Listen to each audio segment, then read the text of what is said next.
Hey folks, this is Kalani. Patch 10.1, the largest update since launch, and the next chapter of the Dragonflight story launches on May 2nd, and there is so much coming with this update. We have a brand new zone, the Zaralek Cavern, a new faction to befriend with renown rewards to unlock, Season 2 of Dragonflight that introduces a new 9-boss raid, an entire new rotation of dungeons for Mythic Plus Keystones, affix changes and updates, Crossfaction Guilds, new public events and activities, profession updates, Dragonriding options, class balance tuning, and more. So let's go through everything coming in patch 10.1 Embers of Neltharion. First up, the new zone, the Zaralek Cavern. This is the first zone that we've seen that is directly underneath another zone in the game. The cavern is deep underneath the Dragon Isles, hidden away from prying eyes until now. The primal incarnates are on the move, and the dragon aspects need our help to track them down and figure out their plans before it's too late. This leads into the beautiful cavern with a deadly secret, Neltharion's long-lost laboratory. Who knows what ancient powers the primalists are after, and what they could achieve if they succeed. Strangely, the primalists aren't the only ones seeking what remains of Neltharion's legacy, so we'll be fighting on multiple fronts. How we get to the Zaralek Cavern is also quite special. The primal incarnates bore massive tunnels down into Zaralek in their search for Neltharion's secrets. Tunnels that we'll be using to chase after them. You can drag and ride all the way through and seamlessly load into the zone. No portals, no boats or zeppelins, and most importantly, no loading screens. It's a fantastic experience. The zone is split into various biomes with different inhabitants. Some of them seem quite happy to help, so we have new friends to work alongside, but others are definitely less hospitable, so there are some new enemies here too. Zaralek Cavern also has so many rares to kill and events to take part in, so keep an eye on your map for new activities while you're exploring the zone. There's even a snail racing track, so if you think you've got what it takes to be the best snail trainer and racer the Drogbar have ever seen, the Glimmerog Games are waiting for you.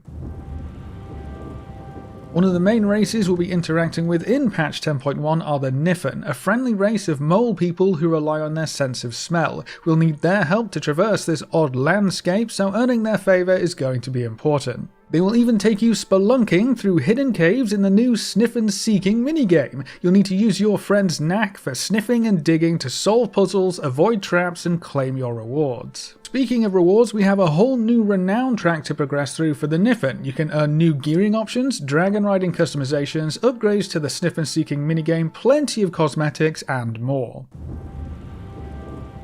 Patch 10.1 also brings us to Season 2 of Dragonflight with all new content and rewards, starting with the new raid, Aberrus, the Shadowed Crucible. Delve into the lost secret laboratory of Neltharion and discover the depths of his madness. Battle against horrific failed or forgotten experiments, enraged Dakali warbands, loyal wardens of Neltharion, and even echoes of the Earthwarder's presence, all in an effort to ensure whatever dark power lies here doesn't fall into the wrong hands, and of course walk away with some very shiny loot. As for the Mythic Plus system, Season 2 will bring an entire new rotation of dungeons to master. We'll be tackling the Brackenhide Hollow, the Halls of Infusion, Neltharis and Uldaman Legacy of Tier dungeons from Dragonflight, as well as the Vortex Pinnacle, Neltharion's Lair, Freehold and Underrot dungeons from previous expansions. Mythic Plus affixes will also see some big changes, with some being removed from the rotation, new options joining the pool, and balance changes for others. There's also no seasonal affix this time, so progressing through dungeons will be quite different when compared to Season 1. Season 2 also introduces all new class tier sets with new bonus effects to change up how your class or spec works and give you new amazing transmog sets to collect. We will also have more ways to acquire these sets, like killing the last boss of the raid for the first time on each difficulty, giving you a guaranteed piece of tier gear of your choice, or earning the Season 2 Master achievement by clearing the raid on Heroic, earning a high Mythic Plus rating, or even a high PvP rating. That also rewards you with a piece of tier gear. Between these new guaranteed sources, killing bosses in the raid, and your weekly vault, you'll be rocking your new 4-set bonus in no time. And then of course the Revival Catalyst will arrive later on to facilitate the creation of tier gear just like in previous seasons, except this time it's going to be even easier. You will accrue Catalyst charges passively, so there's no quest to pick up or complete, and there will still be 0 currency requirements for upgrading gear. That's going to be great for getting ults caught up especially. But perhaps the most important change coming in Season 2 is the complete overhaul to how item progression works and how you can upgrade your gear, no matter what type of PvE content you take part in, whether it's raiding, Mythic Plus or outdoor world content. You can earn flight stones and Shadowflame crests to upgrade your gear. As you progress through more difficult tiers of content, more powerful Shadowflame crests will drop that will allow you to upgrade your gear further and easier than ever before. Patch 10.1 will also be introducing Crossfaction Guilds, so no matter which faction you swore allegiance to, you'll still be able to play with your friends through all of this amazing group content coming our way and keep up to date with guild activities and events. I can finally get my Alliance characters invited into my Horde-based guild, so I'm never left out of the loop. It's not just new group content in this patch though, there are also many new outdoor activities and events to take part in. Fyrak, the primal incarnate of fire, is looking for something, and he's not afraid to set the Dragon Isles ablaze in his search. Thwart the primalists' efforts, protect the denizens of the Dragon Isles, and earn a variety of rewards like reputation, higher item level gear, and even Shadowflame crests. In the Zaralek Cavern, you can also assist the Dragon Scale Expedition in the Researchers Under Fire event, protect Renan and his team as they work to lift the lockdown on a Titan mining camp to unlock new mysteries and earn new rewards. With all of the new open world events, all adventures you take will lead to unique moments and rewards. And then there's also a brand new world boss or world bosses. You'll need to face off against Vakan and Golna at the same time if you wish to defeat the Sakali Elders and walk away with some of their precious loot. This dual world boss can be found in the Zaralek Cavern, where you can turn the boss's abilities against each other to gain powerful bonuses to make the encounter easier.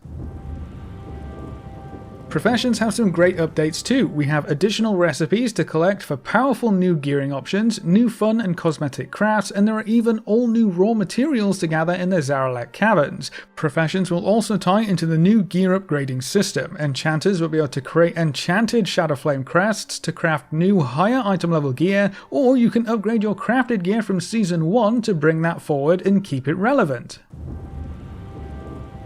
We also have some fun additions for Dragonriding. There are all new glyphs to collect throughout the Zaralek Cavern and talents to unlock, like ground skimming, which lets you regenerate vigor while flying close to the ground, even at low speed. There's also Land's Blessing, which improves the efficacy of ground skimming, so you'll be able to stay airborne much longer, even if you aren't soaring through the skies. And to top it off, there's a brand new Dragonriding Drake to collect and customize. The Winding Slither Drake can be picked up by progressing through the new story campaign and will give you yet another option for zooming through the air in style. Every patch usually includes class changes and balance tuning, and 10.1 is no exception. There are some big adjustments for Shadow Priests, Devastation Evokers, and Balance Druids, but almost every class will see at least some changes to their talents or abilities, which combined with the new class tier sets and effects could change up how your class or spec plays in this new patch. Then there are some under-the-radar changes too, including heirloom scaling to help level up alts, additional UI customization options, Worgen racial changes, a new transmog rolling option, mounts and more. With such an incredibly content-packed patch, there are more ways than ever to play your way in the Embers of Neltharion update. But that's everything coming in patch 10.1, so that's it for this video. Thanks for watching folks, good luck and have fun, and as always I'll see you next time.